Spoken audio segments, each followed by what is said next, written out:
आगे बढ़ते हैं। नोएडा से बड़ी खबर आपको बताते हैं, जहां पर यूट्यूबर एल्विश यादव को नोटिस जारी किया गया है। नोएडा पुलिस ने एल्विश यादव को नोटिस भेजा है। पुलिस ने पूछताछ के लिए एल्विश यादव को नोटिस भेजा है, तो जल्द ही पुलिस के सामने पेश हो सकते हैं एल्विश यादव। आपको बताते चले,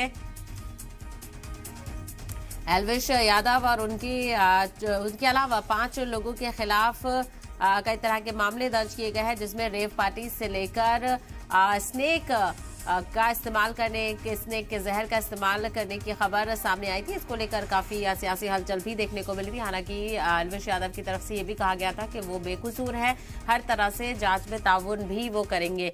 ऐसे में एल्विश यादव नोएडा पुलिस के सामने पेश होते हैं या नहीं, ये देखने वाली बात होगी। फिलहाल एल्विश यादव को नोटिस जारी किया गया है।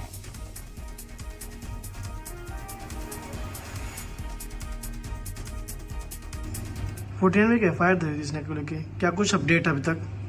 थाना 49 में 3 नवंबर को एक अभियोग वन्य जीव संरक्षण अधिनियम का पंजीकृत किया गया था, जिसमें 5 लोगों को जो है पुलिस ने वन विभाग की टीम और एक एनजीओ के माध्यम से जो है वो अरेस्ट किया था, और इसके बाद उनको जो है वो जुडिशियल कस्टडी में भेजा गया था। उस विवेचना को थाना 20 में ट्रांसफर कर दिया गया और वो एक अनुभवी निरीक्षक के द्वारा उसकी विवेचना की जा रही है। इसमें जो 5 अभियुक्त थे, इनकी पुलिस कस्टडी रिमांड को हम लोगों ने जो है वो अप्लाई किया है माननीय न्यायालय के समक्ष। साथ ही साथ जो एक अन्य अभियुक्त था, इसको जो है वो बयान देने के लिए नोटिस